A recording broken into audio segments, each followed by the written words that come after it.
అందరికీ నమస్తే అండి. దేశవ్యాప్తంగా ఎంతో ఉత్కంఠగా ఎదురుచూస్తున్న ఢిల్లీ అసెంబ్లీ ఎన్నికల ఫలితాలు ఇప్పుడిప్పుడే వెలువడుతున్నాయి.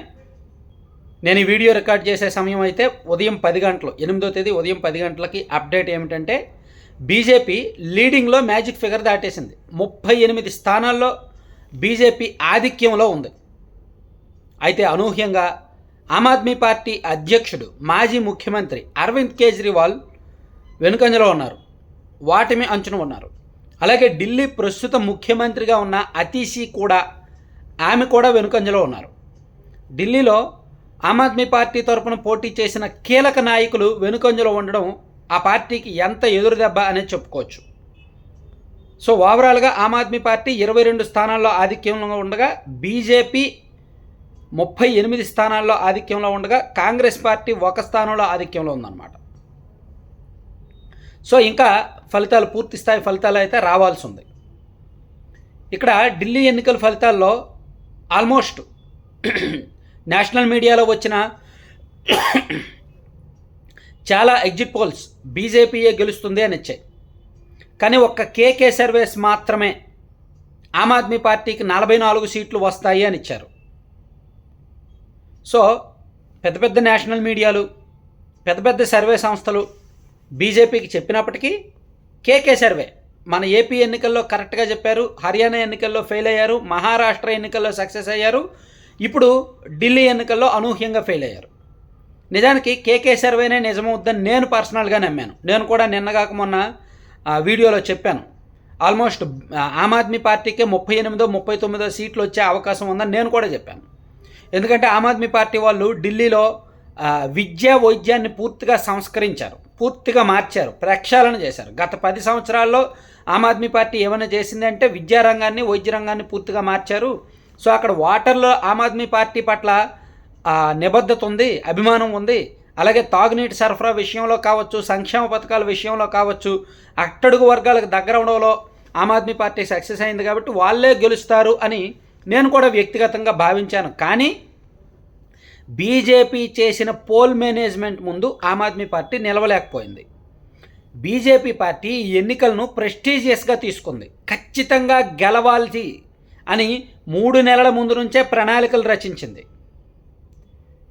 దేశవ్యాప్తంగా ఉన్న ఆర్ఎస్ఎస్లో కీలక నాయకుల్ని, బీజేపీలో కీలక నాయకుల్ని దాదాపుగా 15,000 మందికి పైగా చాలామందిని తీసుకువెళ్ళి ఢిల్లీలో మోహరించి పోల్ మేనేజ్మెంట్ వరకు వాళ్ళు ఒక పకడ్బందీ ప్రణాళిక ప్రకారం చేసుకున్నారు. ఎన్డీఏలో కీలక నాయకుల చేత ప్రచారం చేయించారు. బీజేపీ అగ్రనేతలు అక్కడే గంటల తరబడి, రోజుల తరబడి సభలు, సమావేశాలు నిర్వహించారు. ఎప్పుడో 1993లో ఢిల్లీలో బీజేపీ గెలిచింది. మళ్ళీ ఈ 30 ఏళ్ళు గెలవలేదు. సో బీజేపీకి దేశం మొత్తం వాళ్ళు గెలుస్తున్నారు కానీ, పార్లమెంట్లో గెలుస్తున్నారు కానీ, కేంద్రంలో ప్రభుత్వాన్ని ఏర్పాటు చేస్తున్నారు కానీ దేశ రాజధాని వాళ్ళ చేతికి రావట్లా. అందుకే బీజేపీ ఎన్నికలను ప్రెస్టీజియస్గా తీసుకుంది. డబ్బులు ఖర్చు పెట్టారు, హామీలు గుప్పించారు, 3 మేనిఫెస్టోలు రిలీజ్ చేశారు, చాలా వ్యూహాత్మకంగా వెళ్ళారు.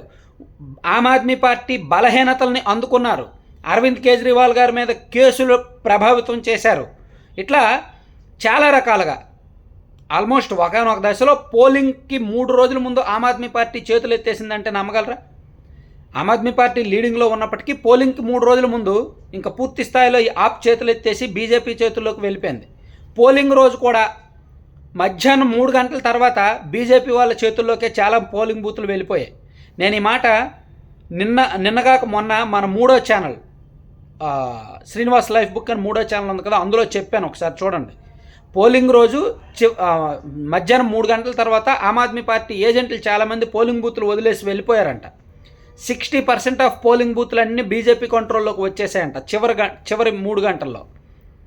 అది అంటే ఆమ్ ఆద్మీ పార్టీ ముందే ఓటమి ఒప్పుకుందేమో, ఫైనాన్షియల్గా పెద్దగా ఖర్చు పెట్టలేకపోయారు.